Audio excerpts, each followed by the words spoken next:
Seria Ciro Nogueira o fã número 1 do Bolsonaro? É uma pergunta muito interessante, né, cara? Muito interessante mesmo.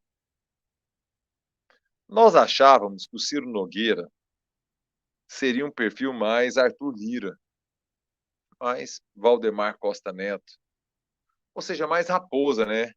Percebendo oportunidades e colando nelas.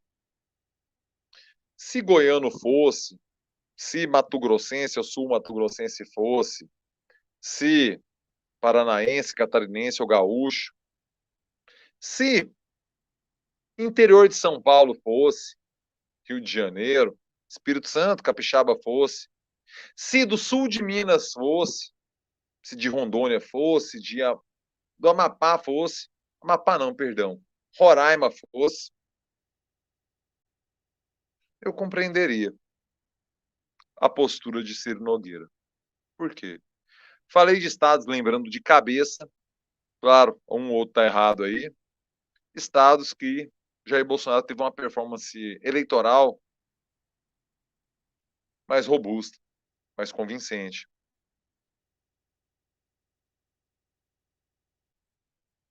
Nesse sentido, eu iria compreender a postura de Ciro Nogueira tentando pescar para a eleição municipal. Uma liderança do PP faz sentido, né, Luciano? Pô, o cara tá compreendendo não Bolsonaro como uma expectativa de poder, mas Bolsonaro como um cabo eleitoral, que faz muito sentido para essas regiões do país. Entenda. Olha o que aconteceu na Grishow. Os caras abdicaram do dia nacional, por quê? Porque o Bolsonaro ainda é muito potente enquanto cabo eleitoral. Então, se Ciro Nogueira desses estados fosse, eu compreenderia, Luciano. Agora, sendo do Piauí, a questão fica mais complexa. O que o motiva? Expectativa de poder, Raposa quer, sabe que Bolsonaro não oferta. Até 2030, ele vai estar inelegível. Ou seja, Bolsonaro, candidato a presidente de novo, na atual CNTP, condição normal de temperatura e pressão, 2034 para presidente. Tem chão, né, para 34, né, velho? Porra, também 23. Para 34 é chão. 11 anos e meio. Bolsonaro aguenta mais 11 anos e meio chegar lá competitivo. Outubro de 2034. Você consegue pensar, imaginar alguma coisa do Brasil? Bolsonaro candidato? Acontece, viu? Porque se me perguntassem isso em relação ao Lula em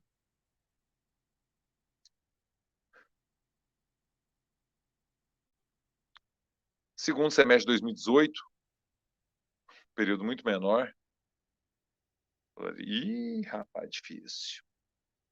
Quem é presidente hoje? Lula. Então, outubro de 34, até outubro de 34, cara, quantas cambalhotas não teremos dado enquanto país, enquanto mundo? Ixi, amanhã não se sabe, tomorrow never knows. O que o Ciro Nogueira ganha? O Piauí é um estado que votou majoritariamente no Lula. Ele perdeu a eleição. Com um cabo eleitoral forte no Piauí, como é Ciro Nogueira, o Bolsonaro perdeu a eleição para o Lula. Ou seja, fazer prefeito, o PP não deve fazer muito no Piauí. Creio que a força do PT, por meio do Wellington Dias, ministro de pasta importante, governador do Piauí, aprovadíssimo, eleito senador, eu tenho a impressão que o Wellington Dias é um adversário robusto, com toda essa estrutura de conjuntura que eu estou colocando, para o bolsonarismo no Piauí. O que o Ciro Nogueira ganha? Velho, eu não faço a mínima. Eu acho que a adesão é tal qual na AgriShow, meu caro Luciano. Ideológica. Exclusivamente ideológica. E aí, meu amigo, a ideologia, ela é tão doida, né, cara, que faz o cara perder dinheiro muitas vezes. A AgriShow é um exemplo. Os caras perderam o patrocínio e apoio do Banco do Brasil. Deu uma olhada aqui no Twitter, aqui, o Márcio França cobrou, né, o ministro Márcio França. Os caras abdicaram de uma parceria estratégica. Quem tem caneta com o governo por causa de ideologia para levar Bolsonaro lá, que não tem caneta nenhuma. Se tem alguém que precisa de caneta, é o agronegócio brasileiro, né? Ô, rapaz, aqueles jurão que tem o plano safra como eu queria, para fazer o plano cervejinha. Por que eu não tenho o juro do plano safra? Olha que empregar, eu emprego quase mesmo tanto que a fazendona aí que planta soja. Os caras empregam pouco demais, velho. Qualquer loja pequena da 44 emprega mais gente com uma fazenda complexa lá do sudoeste goiano, viu? E pergunta o nível de apoio que tem a lojinha da 44 aqui, o que esse bambambam da soja tem. Emprega o mesmo tanto de gente. Ê, agro! Ê, agro! Vai nessa aí! Vai nessa! Pródigos em más escolhas. Agro-ogro é até bonito. Agrotosco talvez seja mais preciso. Não sei. Às vezes eu tento ser generoso, mas vocês são muito, muito, muito estrategicamente equivocados para ser educadinho. Reaço, ok, sempre foram. Não estou esperando progressistas de vocês, não, mas esperava um reacionarismo inteligente para ganhar dinheiro. Eu não imaginava que seriam reaças tão toscos. Vocês abdicaram da caneta para fazer boquete ideológico em Bolsonaro. Gente, que vergonha. Que vergonha.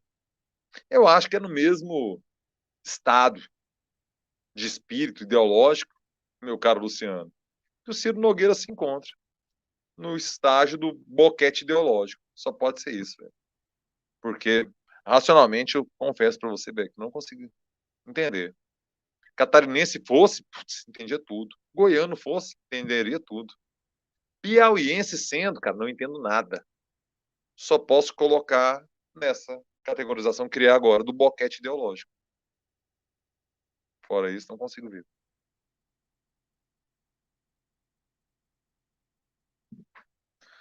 Espero ter respondido, caro Luciano Novaes. Muito obrigado pela presença. Rapaziada, eu pinto por aqui para falar da Homem de Melo. Você conhece essa empresa?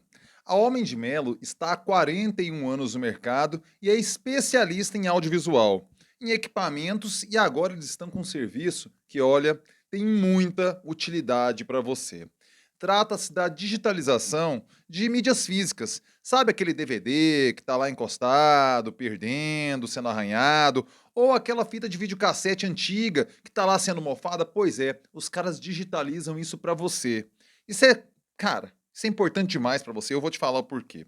Pensa no seguinte, muitas vezes você nem tem como assistir mais esse material, mas se você transforma isso num link pra você colocar no YouTube, por exemplo, você pode mandar esse material pra um primo seu que mora nos Estados Unidos, pra um parente que tá morando na Europa, na Ásia, não sei. Ou então você pode colocar num pendrive pra assistir na televisão, assistir no carro. E aí você pensa, um DVD dá mais ou menos 1 giga. Então, um pendrive de 16 GB cabe 16 DVDs. Ou, se for de 32 gigas, claro, cabe 32 DVDs. Só para te dar uma ideia. E por que isso é importante? Muitas vezes a gente tem aquele vídeo, pela fita cassete ou aquele DVD de um casamento, de um batizado, de uma festa familiar, de um Natal ou um almoço em família, e talvez esse seja o último registro de pessoas que amamos que infelizmente partiram.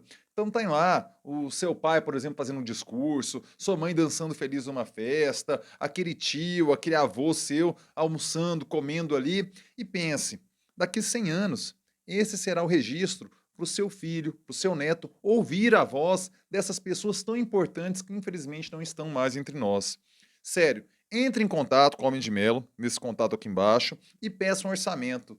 Essas memórias, elas precisam ser eternizadas no digital, e as pessoas que partiram merecem essa homenagem. A digitalização, cara, é um ato de amor.